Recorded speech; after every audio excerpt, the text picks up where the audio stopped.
Hello friend, refix India के YouTube channel में आपका फिर से स्वागत है। मेरे पास एक डेस्कटॉप का मदरबोर्ड है जिसके अंदर प्रॉब्लम यह है कि ये नो डिस्प्ले कंडीशन में है। तो आज हम इसको लाइव रिपेयर करते हैं। चलिए फ्रेंड, इसको हम सप्लाई से कनेक्ट करते हैं, फिर देखते हैं इसकी क्या कंडीशन है। इसलिए सबसे पहले एसएमपीएस को कनेक्ट कर देते हैं।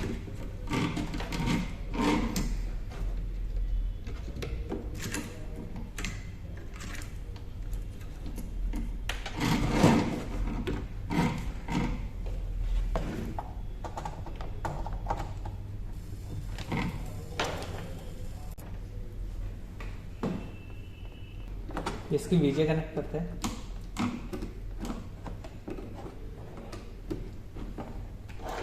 यहां पर इसका पावर बटन दिया गया है, इसको प्रेस करते हैं।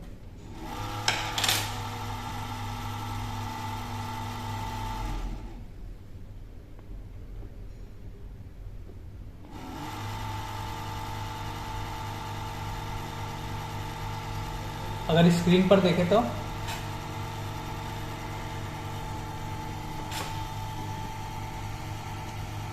कोई डिस्प्ले नहीं आ रहा। तो अगर स्क्रीन पे देखें तो कोई भी डिस्प्ले नहीं आ रहा। तो अब मदरबोर्ड की सप्लाई रिक्वायरमेंट चेक करते हैं कि क्या क्या इसकी रिक्वायरमेंट है। तो चलिए फ्रेंड,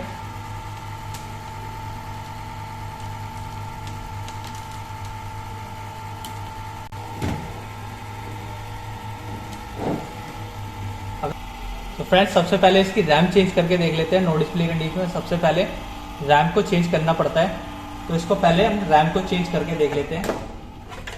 इसके लिए सप्लाई को रिमूव कर देते हैं। रैम को रिमूव करके दूसरी रैम लगाते हैं।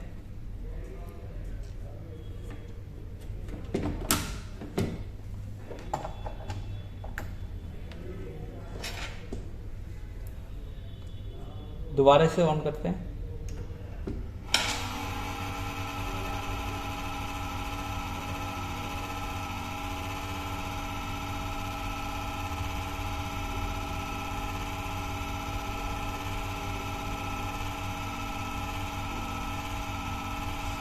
फ्रेंड अगर स्क्रीन पर देखें तो अभी भी कोई डिस्प्ले नहीं आया।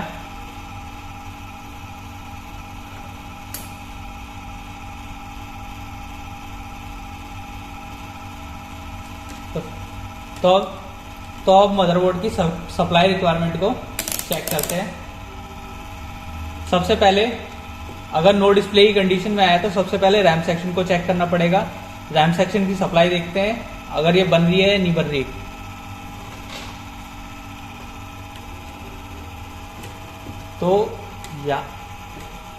तो मदरबोर्ड में रैम स्लॉट के पास ही पहले इसको ग्राउंड कर देते हैं। पहले नेगेटिव वायर को ग्राउंड कर देते हैं। रैम स्लॉट के पास देखें तो दो कॉइल दी गई है। एक जो कि रैम सेक्शन के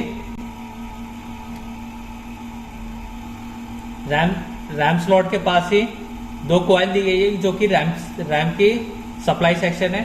तो एक बार इस पे सप्लाई देखते हैं बन रहा है या नहीं बन रहा प्रॉपर। यहां पर देखें तो 5 वोल्ट दिखा रहा है।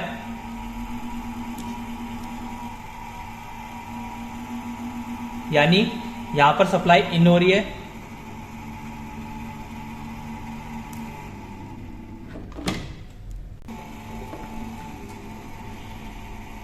जो दूसरी कॉइल है वो रैम की आउटपुट कॉइल है। अगर यहां पर देखें तो 1.5 यानी DDR3 रैम है। तो DDR3 की जो सप्लाई वोल्टेज होती है वो 1.5 वोल्ट होती है। यानी हमारी रैम सप्लाई ओके है।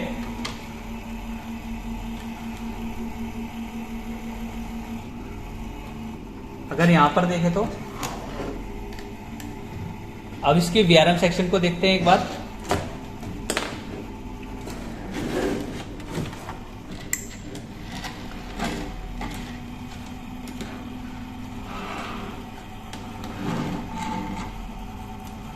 प्रोसेसर के पास है 3-4 फेस है। ये क्या होता है, रैम का VRM सेक्शन होता है। तो इसकी कॉइल पर देख लेते हैं सप्लाई बना है या नहीं बना।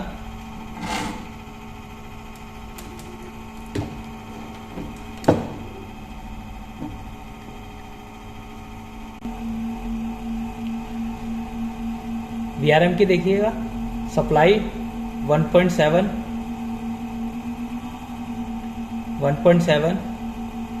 1.7 यानी VRM की भी प्रॉपर सप्लाई बन रही है।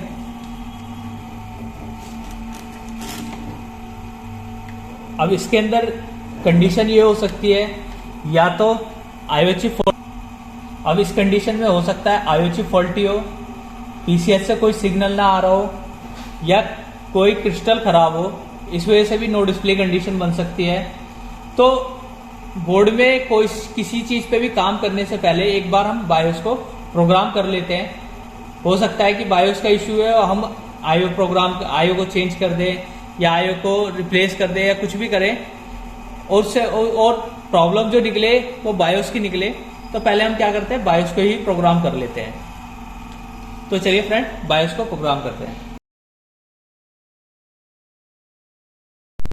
बायोस आईसी को रिमूव करने से पहले सीमोस को रिमूव कर देते हैं।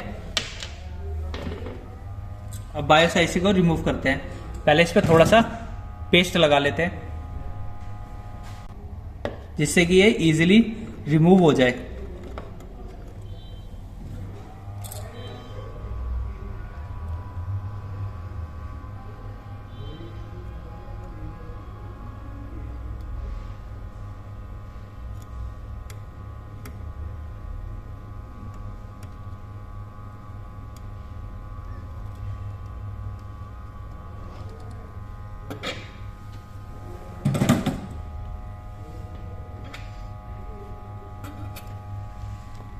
ये देखिएगा हमारी बायोस आईसी रिमूव होगी।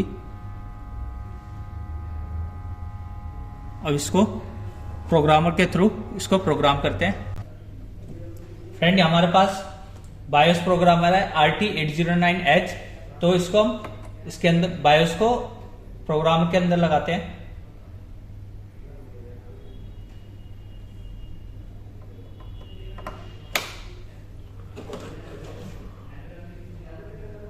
यहां पर बायोस का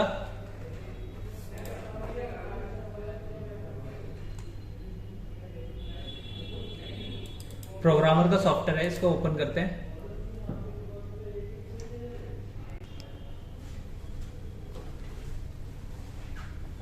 सबसे पहले स्मार्ट आइडेंटिफाई स्मार्ट आईडी पे क्लिक करते हैं।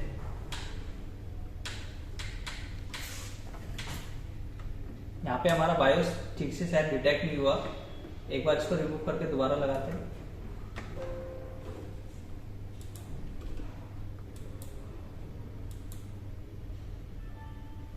यहाँ पर हमारा बायोस डिटेक्ट कर गया, यानी 4 MB का बायोस है, 4 मेगाबाइट यानी 4 MB का बायोस है। सबसे पहले रीड करते हैं। रीड करने से ये होता है कि इनकेस अगर आपका कोई फाइल मिसमैच हो जाती है, कुछ और कुछ आ जाता है, तो आप जिस कंडीशन में था उस कंडीशन में उसको दोबारा से डाल सकते हैं। हम एक डेस्कटॉप पे एक फोल्डर बना लेते हैं, न्यू फोल्डर 4 नाम से।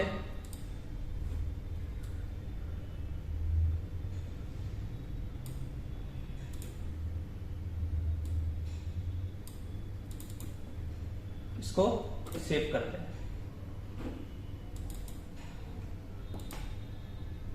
यहां पे देखिएगा 4 MB की बायोस आ चुकी है, बैकअप, यानी इस फाइल का बैकअप हो चुका।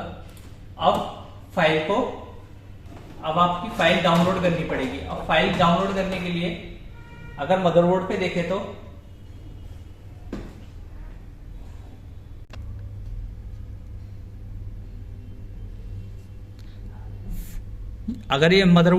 तो यहां पर देखिएगा gigabyte GA H81 1M -S।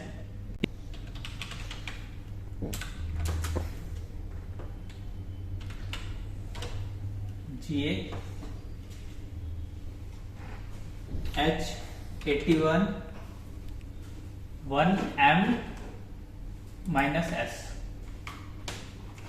यहां पर गीगाबाइट सपोर्ट में, सपोर्ट के अंदर जाएंगे। यहां पर क्या लिखा है, बायोस, यहां से बायोस को डाउनलोड कर लेते हैं, कट करते हैं।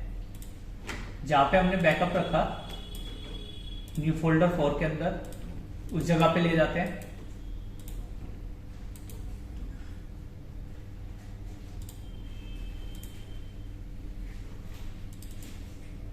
ये देखिए फाइल आ चुकी है, इसको रीनेम कर देते हैं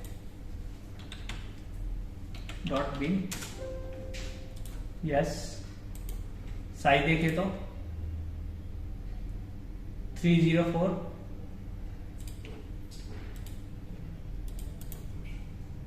इसका जो साइज है वो भी 304, यानी प्रॉपर साइज है। साइज में हमें कोई भी एडिट नहीं करना, कुछ भी एडिट नहीं करना। अब क्या करना है, इसको फाइल को प्रोग्राम करना है डायरेक्ट। दोबारा से हम सॉफ्टवेयर को ओपन करते हैं, यहां पे ओपन न्यू फोल्डर 4 के अंदर,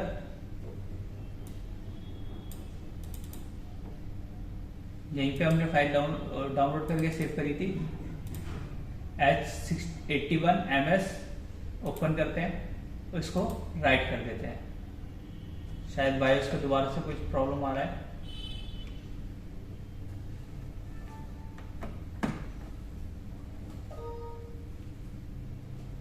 दोबारा टेक्सचर चेक कर लेते हैं इसकी। ठीक है, ओपन करके दोबारा सिलेक्ट करते हैं फाइल को, राइट।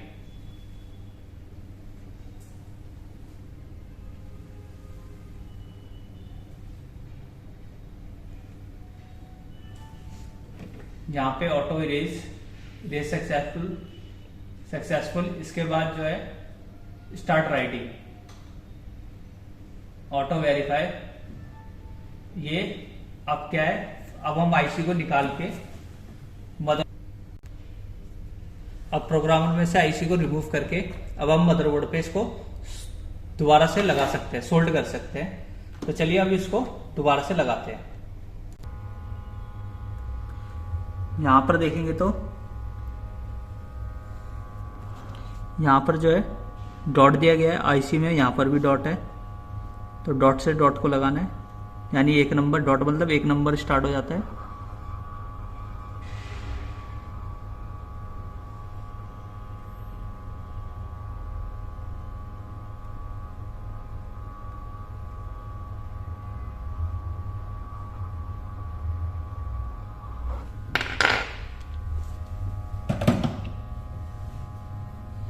तो 1 मिनट इसको ठंडा होने का वेट करते हैं, फिर इसको एसएमपीएस से लगा के चेक करते हैं डिस्प्ले आया नहीं आया।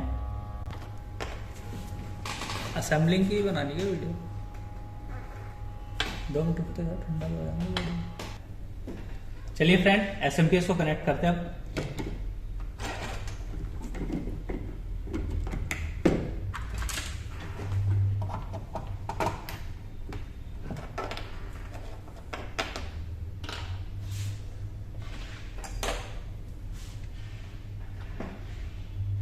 ऑन करते हैं, डिस्प्ले केबल लगाते हैं।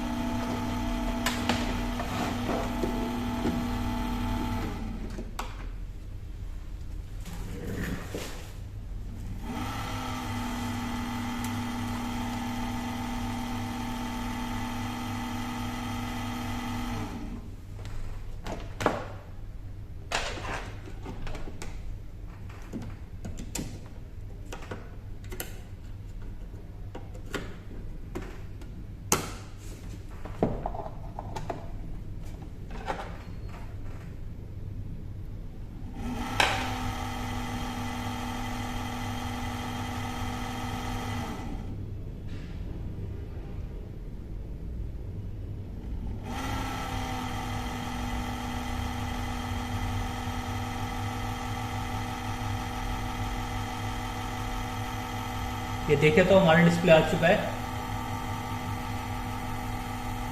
यानी इसके अंदर बायोस की प्रॉब्लम निकली।